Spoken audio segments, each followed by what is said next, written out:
कुछ देर बाद अरण्या और आशु दोनों ही मूंग की दाल के पकोड़े को पुदीने की चटनी के साथ हॉल में बैठी खा रही थी। अरण्या ने खाते हुए मेन एंटर की तरफ देखा, जहां से किसी की कदमों की आहट आ रही थी।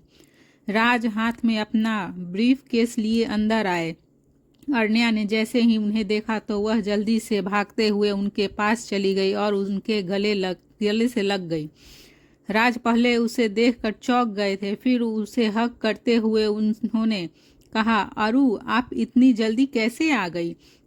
आप तो रात में आने वाली थी ना? उन्हें देखकर अरण्या ने स्माइल करते हुए कहा, सरप्राइज पापा, अगर जल्दी नहीं आती तो आपके चेहरे पर यह स्माइल कैसे देखती?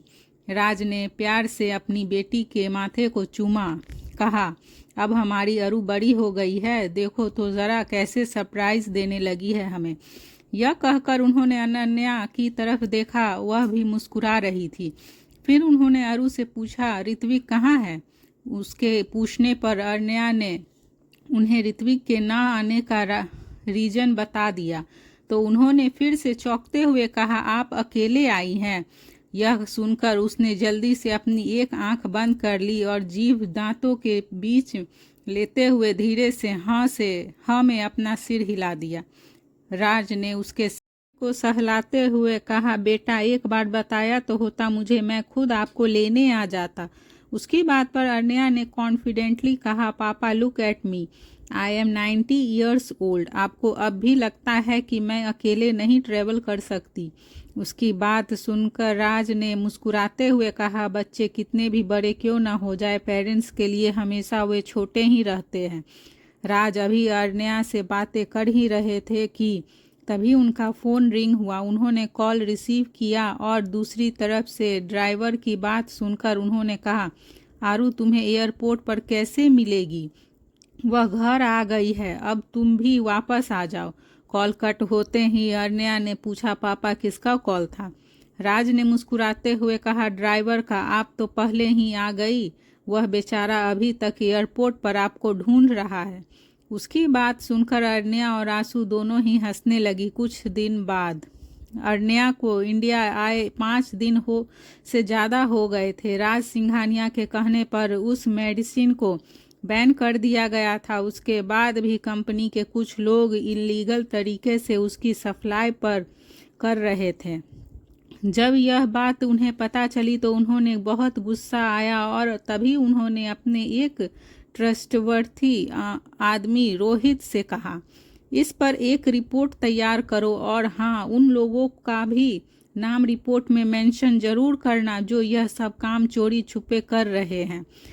उनकी पूरी बात सुनकर रोहित ने कहा, सर यू डोंट वरी, मैं 2 दिन के अंदर सारे प्रूफ के साथ आपको रिपोर्ट सबमिट करता हूँ। राज ने ओके कहा और रोहित वहां से चला गया। 2 दिन बाद आज राज और अनन्या की एनिवर्सरी थी। आशु और अरण्या दोनों मिलकर एनिवर्सरी की प्रिपरेशन कर रही थी। अरण्या ने इस दिनों में अपनी माँ और पापा दोनों को ही नोटिस किया था। उनके पेरेंट्स किसी बात से परेशान दिख रहे थे। अरण्या अपने पेरेंट्स के बारे में सोचते हुए स्टडी रूम में आशु के साथ मिलकर बुक सेल्फ को ठीक कर रही थी। तभी बुक सेल्फ की एक रॉ से सारी फाइल्स नीचे गिर गई। आशु ने फाइल्स को नीचे गिरते देखकर कहा, ओहो दी, आप ठीक कर रही हो या सब खराब कर रही हो?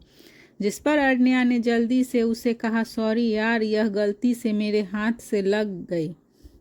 यह कहते हुए अरण्या की आवाज़ एकदम से स्लो हो गई और वह बैठकर फाइल्स को उठाने लगी। एक फाइल से कुछ पेजेस बाहर निकले हुए थे। वह उन्हें हाथ में लेकर पढ़ने लगी। फिर अचानक से वह उठी और उसने आंसू से कहा, तू यह सब ठीक कर, मैं अभी आती हूँ। जिस पर आंसू ने चिढ़ते हुए कहा, यह सही है दी, रायता आपने फैलाया और समेटने के लिए मुझे बोल रही हो?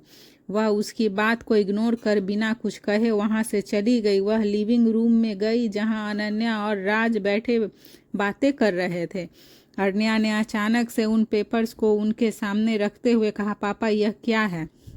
राज ने पेपर्स को देखते हुए कहा, आपको यह कहाँ से मिला? अरण्या ने रूड होते हुए कहा, पापा वह जरूरी नहीं है कि यह कहाँ से मिला, मुझे सिर्फ इतना जानना है कि क्या सच में इस मेडिसिन के फाउंडर आप हैं। तभी अनन्या ने बीच में ही कहा, अरु यह कैसी बात कर रही हो। फिर अरण्या ने थोड़ा गुस्से में कहा, माँ, हाँ माँ, क्योंकि मैंने इस मेडिसिन के बारे में पढ़ा है इसलिए पूछ रही हूँ। आप जानती हैं ना, मैं मॉडर्न मेडिसिन की स्टडी में पूरे कॉलेज में टॉप किया है, मुझे इन सब के बारे में पता है। यह कहकर उसने राज की तरफ देखा। अरण्या की बात सुन राज ने जवाब देते हुए कहा, बेटा आपको क्या लगता है कि आपके पापा किसी को कॉपी करेंगे। यह सुनकर वह वही सोफे पर बैठ गई और उसने परेशान होकर कहा, पर पापा दो लोग सेम मेडिसिन के फाउंड कैसे हो सकते हैं। उसके सवालों पर राज ने उसे सब बता दिया जो अब तक उसकी कंपनी में होता आ रहा था। अपने पापा की पूरी बात सुनने के बाद अरण्या ने गुस्से में कहा, पापा आपको इमीडिएटली एक्शन लेना होगा, इससे पहले कोई हम पर केस करे, हमें इसके अगेंस्ट केस फाइल करना होगा। यह सुनकर राज ने उसे समझाते हुए कहा, क्या करना है कैसे करना है वह सब मैं देख लूँगा, पर आप यहाँ नहीं रह सकती, आपको वापस जाना होगा। उसकी बात पर अरण्या ने चौंकते हुए कहा, पर क्यों। राज ने उसे प्यार से समझाते हुए कहा, क्योंकि मैं नहीं चाहता कि आप इन सब में पड़े, मैं और आपकी माँ है ना, हम सब देख लेंगे। अब आप वापस यूएस चली जाओ और वहाँ जाकर अपनी स्टडी कंटिन्यू करो। यह सुन वह गुस्से में खड़ी हो गई और उसने अपना डिसीजन सुनाते हुए कहा, नहीं पापा मैं नहीं जाऊँगी, आप लोगों को प्रॉब्लम में छोड़कर मैं कहीं नहीं जाऊँगी। भाई को पता चला तो वह भी वापस इंडिया आ जाएंगे। अब जब तक यह प्रॉब्लम सॉल्व नहीं होती मैं यहीं रहूँगी आपके साथ। अरण्या ने अपनी बात पर जोर दिया था। राज उसकी टोन सुनकर समझ गया था कि वह नहीं मानेगी। तब भी उन्होंने एक आखिरी कोशिश करते हुए उससे कहा, देखो बेटा मैं सारी प्रिपरेशन कर ली, बस एक बार रिपोर्ट तैयार हो जाए फिर सारे सबूत के साथ मैं केस फाइल कर दूंगा। अरण्या ने उसके हाथ पर अपना हाथ रखते हुए कहा, पापा एक बार सब ठीक हो जाएगा तो मैं खुद ही वापस चली जाऊंगी, पर जब तक सब सॉर्ट आउट नहीं हो जाता तब तक मुझे यहीं रहने दीजिए। उसने यह इतने प्यार से कहा कि इस बार उसकी जिद के आगे उन्हें झुकना ही पड़ा। दूसरी तरफ संजय अपने कुछ आदमियों के साथ बैठा मीटिंग कर रहा था। तभी उसमें से एक आदमी ने कहा, सुना है उसने अपने पालतू कुत्ते रोहित को हमारे पीछे लगा दिया है। संजय ने उसकी बात पर कहा, लगाने दो, क्योंकि अब जो होने वाला है उसके बाद न रहेगा बांस और ना बजेगी बांसुरी। उसकी बात पर सब उसे हैरानी से देख रहे थे। फिर संजय ने अपनी बात को जारी करते हुए कहा, मेरे पास एक ऐसे आदमी का सपोर्ट है जिसकी खबर राज को दूर दूर तक नहीं होगी। इतना कहकर वह शैतानी मुस्कुराहट अपने होठों पर लिए मुस्कुराने लगा, लेकिन सब अभी भी उसे असमंजस से देख रहे थे। फिर उसने अपना प्लान डिस्कस करते हुए आगे कहा, अगर उसने रिपोर्ट सबमिट कर केस फाइल कर दिया तो हम कहीं के नहीं रहेंगे, हमारा करियर ही नहीं हमारा वजूद तक मिट जाएगा और मरते दम तक जेल की सलाखों के पीछे रहना पड़ेगा हम सबको। वह अभी बोल ही रहा था कि तभी एक आदमी ने बीच में ही कहा, तो क्या आपने कुछ सोचा है इस बारे में।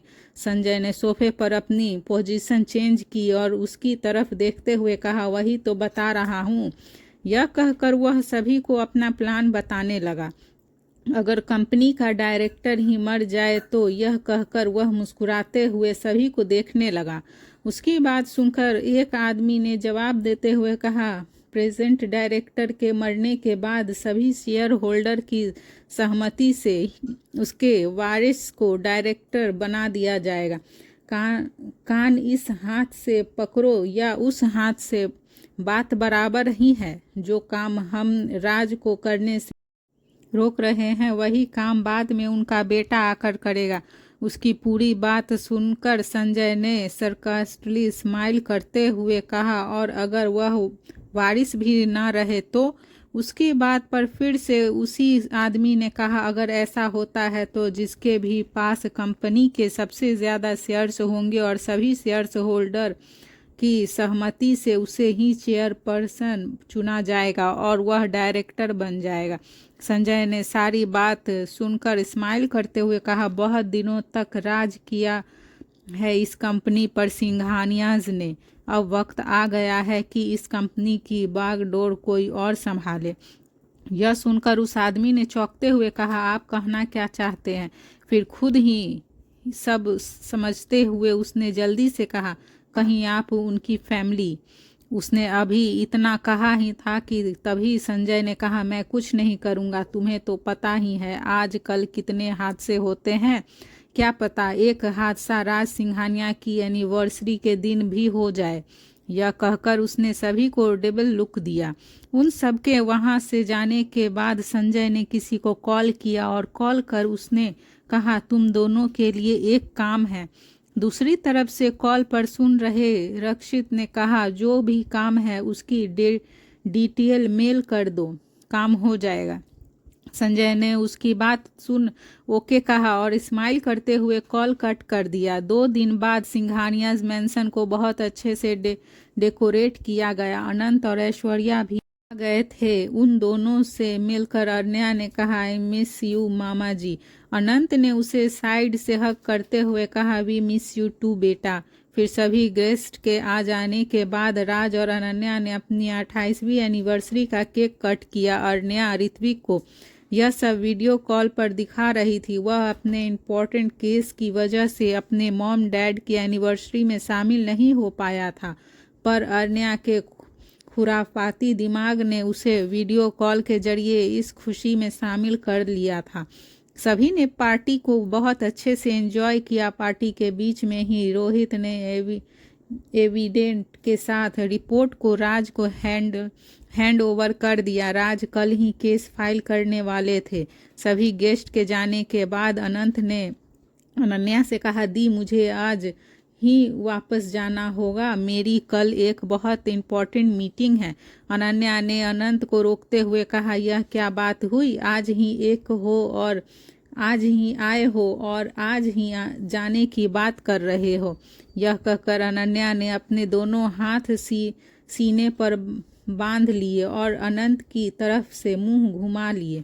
तभी अनंत ने अनन्या के सामने जाकर दोनों कान पकड़ लिए और उससे माफ़ी मांगते हुए कहा, सॉरी दी, आगे से पक्का 2-3 दिन की छुट्टी लेकर आऊँगा, पर अभी मुझे जाना होगा दी, प्लीज़ दी, क्या मैं जाऊँ? जिस पर अनन्या ने उन्हें एक नज़र देखा और एटीट्यूड दिखाते हुए कहा, जाने वाले को कभी कोई रोक सका है क्या? अब जब तुमने तय कर ही लिया है तो चले जाओ। उसकी बात सुनकर अनंत उसके गले लग गए और प्यार से बोले, अगली बार आपकी सारी शिकायत दूर कर दूंगा। अनन्या उसकी बात पर मुस्कुराने लगी और फिर अनंत राज से मिले और फिर उससे मिलने के बाद वह ऐश्वर्या और आशु के साथ वापस चले गए। जब सब चले गए तब अरण्या गुनगुनाते हुए स्टेयर्स से ऊपर अपने रूम में जाने लगी कि तभी अचानक उसकी नज़र 2 अजीब लोग पर गए। अरण्या ने उन्हें रोकते हुए कहा, कौन हैं आप दोनों और यहाँ क्या कर रहे हैं? वे दोनों लोग जिन्होंने अपने चेहरे पर मास्क और सिर पर कैप पहनी हुई थी। दोनों ने अरण्या को देखा और उसमें से एक ने कहा, मैम हम लोग अनन्या मैडम के कहने पर डेकोरेशन हटा रहे हैं। अरण्या ने एक नज़र पूरे घर को देखा। उसका घर सजा हुआ बहुत खूबसूरत दिख रहा था। तभी उसने उससे कहा, यह काम तो आप लोग सुबह भी कर सकते हो। उसकी बात सुनकर दोनों ने एक दूसरे को देखा। वे दोनों रमन और रक्षित थे। तभी रमन ने कहा, मैम ने अभी ही करने के लिए कहा है। अरण्या ने दोनों को एक नज़र देखा और बिना कुछ बोले ऊपर चली गई।